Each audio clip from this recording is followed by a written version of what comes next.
वंदे भारत मातरम। रत्नाकराधौत पदाम हिमालय किरीटिनीम ब्रह्मराजर्षि रत्नाढ्याम वंदे भारत मातरम। वंदे भारत मातरम। भारत राष्ट्र देवाय नमः। आत्मीय भाइयों और बहनों, जम्बूद्वीप, ब्रह्मावर्त और आर्यावर्त के बाद आज की अपनी चर्चा का विषय है भारत, भारतवर्ष और हिंदुस्तान। मित्रों, वेदों में भारत शब्द का उल्लेख माध्यन्दिन संहिता शतपथ ब्राह्मण में हुआ है। विष्णु पुराण के अनुसार उत्तरम यत् समुद्रस्य हिमाद्रेश्चैव दक्षिणम वर्षम तद भारतम नाम भारती यत्र संतति।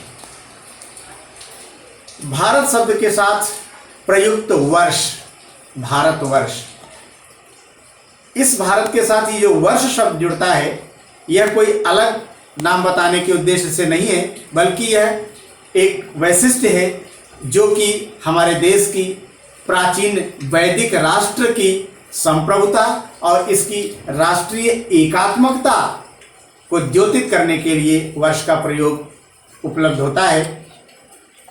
इस प्रकार भारत और भारतवर्ष शब्द आपस में समानार्थक है। भारत के नाम की उपलब्धता या भारत का नामकरण, इसके बारे में अपने अपने अलग अलग विचार हैं।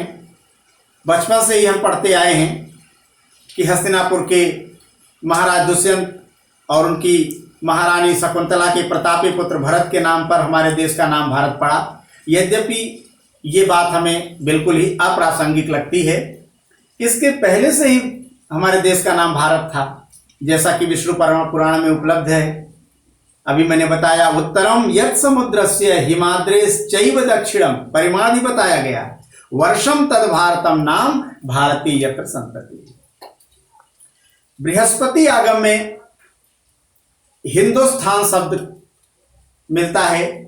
उसमें लिखा है कि हिमालयम समारभ्य यावदिन्दु सरोवरम तम देव निर्मितम देशम हिंदुस्थानम प्रचक्षते।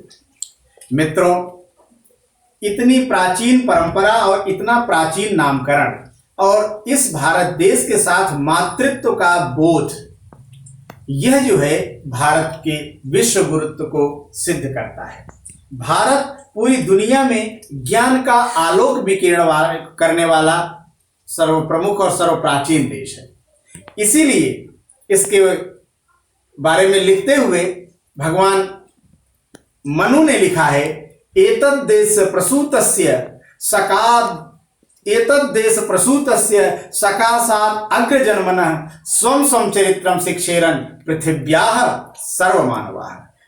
पूरी पृथ्वी से मनुष्य इस भारत में आते थे और ज्ञान का आलोक पाते थे। महाकवि कालिदास ने कुमार संभव में भी इसके बारे में लिखा है। हिमालय मानदंड है पूरे के पूरे देश का और भारत मानदंड है पूरे विश्व का। अस्त्युत्तरस्याम दिशि देवतात्मा हिमालयो नाम नगाधिराजः पूर्वापरो तोय निधिम वगाह स्थितः पृथिव्याम इव मानदंडः। इस तरह मित्रों, यह पुण्य भूमि है, यह कर्म भूमि है, तभी तो देवता भी इस पर जन्म लेने के लिए तरसते हैं।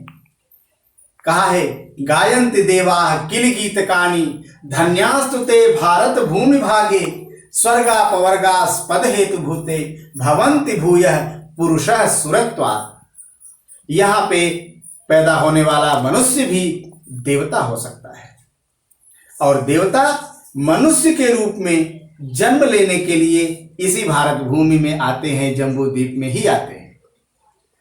पर दुर्भाग्य मित्रों कि आज जो हमारे सामने भारत है, जितना पूरा रंगीन आपके सामने दिख रहा है, ये आज का भारत है।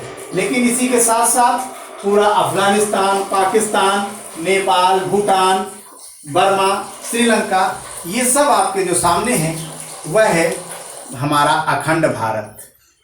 तो इस अखंड भारत के बारे में हमें जरूर सोचते रहना चाहिए, क्योंकि यह हमारी गरिमा का द्योतक है, हमारी प्राचीन विशालता और महानता का द्योतक है।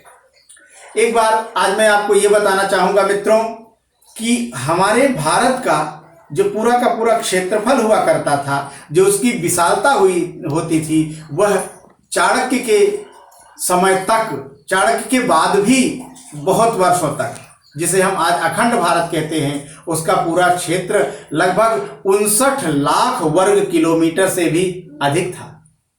इतना था हमारा अखंड भारत, जिसमें आज का भारत 32,87,551 वर्ग किलोमीटर, पाकिस्तान एवं बांग्लादेश 9,47,699 वर्ग किलोमीटर, ब्रह्मदेश जिसे म्यांमार बोलते हैं 6,77,951 वर्ग किलोमीटर, अहिगढ़ यानी अफगानिस्तान 6,34,550 वर्ग किलोमीटर, त्रिविष्टप यानी तिब्बत 1,81,308 वर्ग किलोमीटर, नेपाल 1,39,860 वर्ग किलोमीटर, भूटान 46,620 वर्ग किलोमीटर, श्रीलंका 65,610 वर्ग किलोमीटर।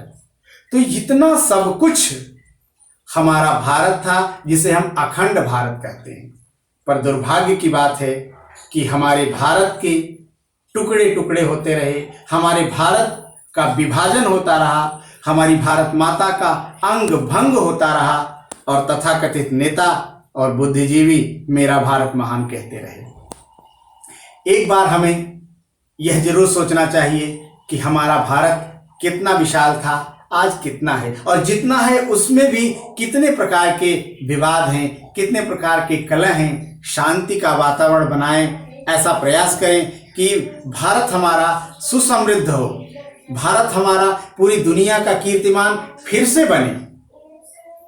आगे के वीडियो में मैं आपको दिखाऊंगा कि वो कौन सी परिस्थितियां थी, कौन से कारण थे हमारे भारत का विभाजन होता गया, क्यों विभाजन होता गया। अगर हमारा भारत पूरा का पूरा भारत होता तो क्यों न आज फिर से ये सोने की चिड़िया होता, क्यों न ये विश्वगुरु होता, क्यों न ये तस्वीर आलम होता। जैसा कि सिकंदर और सेल्यूकस के समय में और उसके बाद तक इसको तस्वीर आलम कहा गया। जहां में जिस कदर जलवे हैं सब मौजूद हैं इसमें, कहो इंसाफ से देखी है ये रंगीनियां किसमें। कहीं सर्दी कहीं गर्मी कहीं बरसात पैहम है, गरज हिंदुस्तान क्या है कि एक तस्वीर आलम है।